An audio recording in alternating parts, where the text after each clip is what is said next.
I married the man I deeply love, and finally we became the couple I had always dreamed of. To top it all off, we were even holding a wedding ceremony blessed by so many people. Being able to marry the one I love, I was sure my parents in heaven would be happy. That's what I thought, but I had no idea about the tragedy that awaited me. I will never forgive those who ruined everything. I am going to get back at them. My name is Mary. I was proposed to by Thomas, my boyfriend who is 2 years older than me, and we got married when I was 27. I lost my father when I was very young, and my mother passed away due to illness 2 years ago. Thomas supported me both physically and emotionally when I was at my lowest. We got married on the anniversary of our 2.5 years of dating and started a blissful newlywed life. Due to my husband's busy work schedule, we decided to have the wedding ceremony when things calmed down. On my husband's days off, we went to the wedding venue and started preparing for our wedding. We had the date of our ceremony fixed, and it was time to decide on our guests. I have an aunt and uncle who love me like their real daughter in place of my deceased parents. After my father's death, they brought me lots of cooked meals as my mother was busy working all the time. They also kept me company when my mother was at work so I wouldn't feel lonely. Moreover, when my mother fell sick, they shared all her chores so that I wouldn't have to carry the burden by myself. Even when my mother's condition didn't improve and I was down, my aunt would gently encourage me, "It's okay, your mother is definitely going to get better. So Mary, you also believe and wait for her, okay?" No matter how tough or painful things got, I was able to overcome them because I had my aunt and uncle by my side. That's why I wanted them to sit in the seats designated for family on the bride's side. To convey this, I visited my aunt and uncle's house after a long time. "Mary, congratulations on your marriage," my aunt greeted me with tears in her eyes.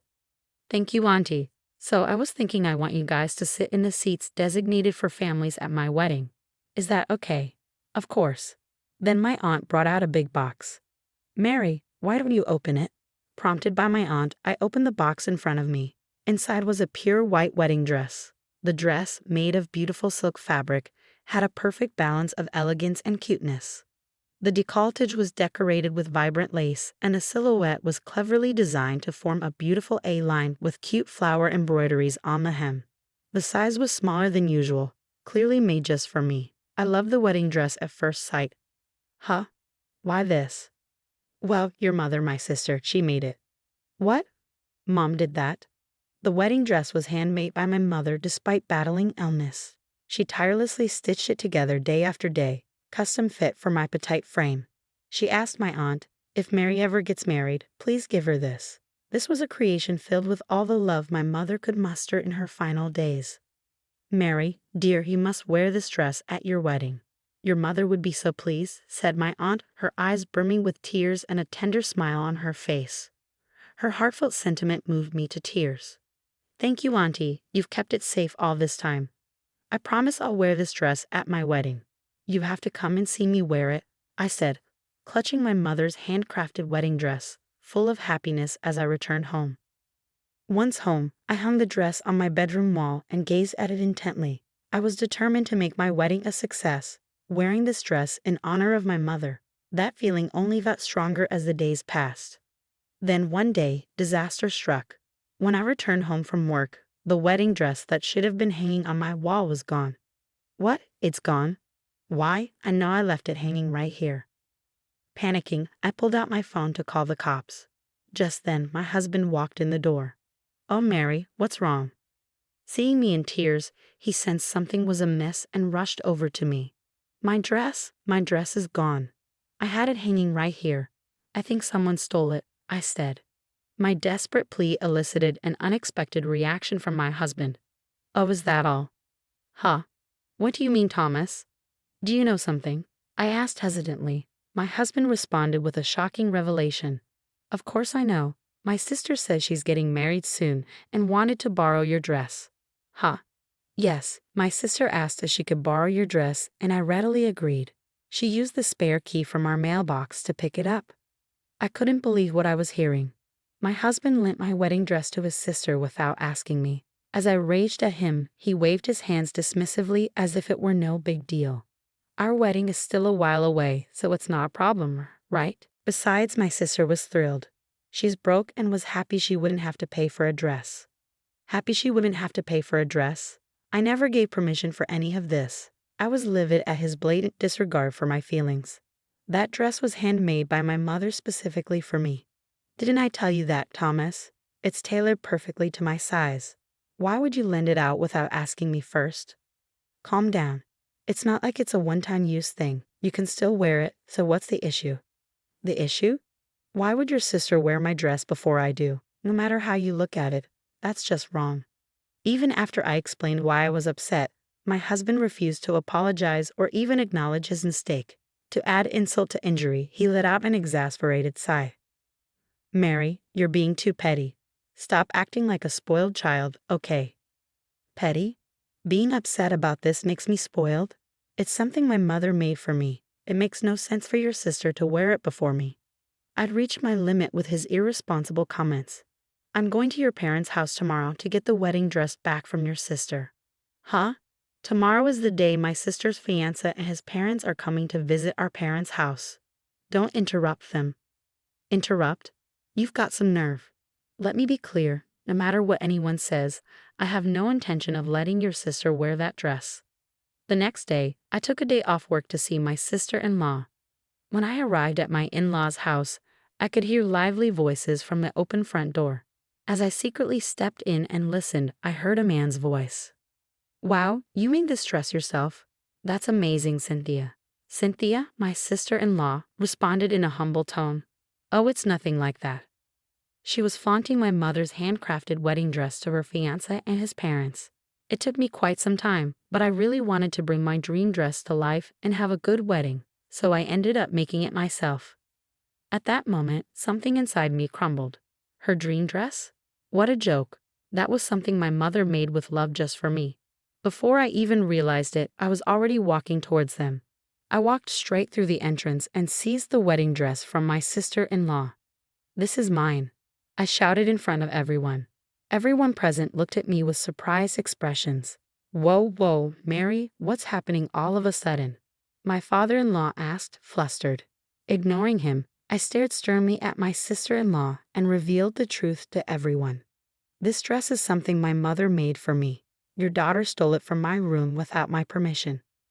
What? Everyone present was taken aback, their eyes wide with shock, except for my sister-in-law, who turned pale. Hey, Cynthia, don't tell me that's true, her fiancé questioned. No, it's not like that. This is really something I made by myself. Cynthia desperately tried to resist. Realizing the talk was going nowhere, I decided to question her. Why don't you try it on then? Since my mother made it to fit my size, I don't think it will fit you. My sister-in-law was taller and more toned than I was. There was no way she could pull off this dress, which was made to fit my petite frame. Hey, what are you doing? Finally, my husband appeared. My sister-in-law must have called him. His face was beet red with anger. Mary, what the heck are you doing? Are you trying to ruin my sister's wedding? What are you talking about? If anything, I'm the one who's about to have their wedding ruined, I retorted. We canceled our wedding, so give that dress to my sister. Huh? Cancel? That's right, we canceled it. My sister said she was strapped for cash. So we gave her the $50,000 we saved for our wedding as a gift. Since we aren't holding the wedding anymore, we don't need that dress, right? You let someone borrow my dress without asking, then canceled our wedding and gave away the $50,000 we saved up. Are you out of your mind? To him, our marriage was just something of little importance. I could feel myself falling out of love with my husband. As I fell silent, my husband, misunderstanding that he'd won the argument, opened his mouth again. Now you give that dress back to my sister right away. You have no objections about the cancellation, do you? Fine. Let's get a divorce then. Huh? Did you hear me? I said divorce. I don't want to be with someone like you who can trample on people's feelings without a second thought. Hey, wait a minute. Why do we have to get a divorce? That's ridiculous, isn't it? My husband started panicking. Any sane person would have seen this coming. He's just insane. Well, that settles it, I said as I tried to leave the place holding the dress. Hold on a minute.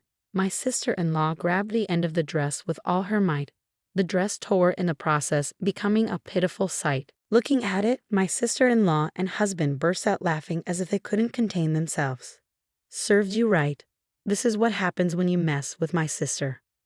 Yeah, really? If you just quietly lent me the dress, none of this would have happened. You brought this upon yourself, Mary. Tears welled up in my eyes, mixed with anger. My wedding being canceled was fine, but I wanted to keep this dress safe with me for my entire life, and now because of these worthless people, just then, my sister-in-law's fiancé stood up and slowly muttered, "Guess we're done too, huh?" Everyone was taken aback. Wait, you're joking, right? You're calling off our engagement? Why? In response to my sister-in-law's plea, her fiancé glared at her with a fierce look. Why? It's obvious, isn't it? There's no way I could marry someone who can do nasty things like this with no hesitation. No way. Even his parents seemed to feel the same way, showing quiet anger towards my sister-in-law's actions.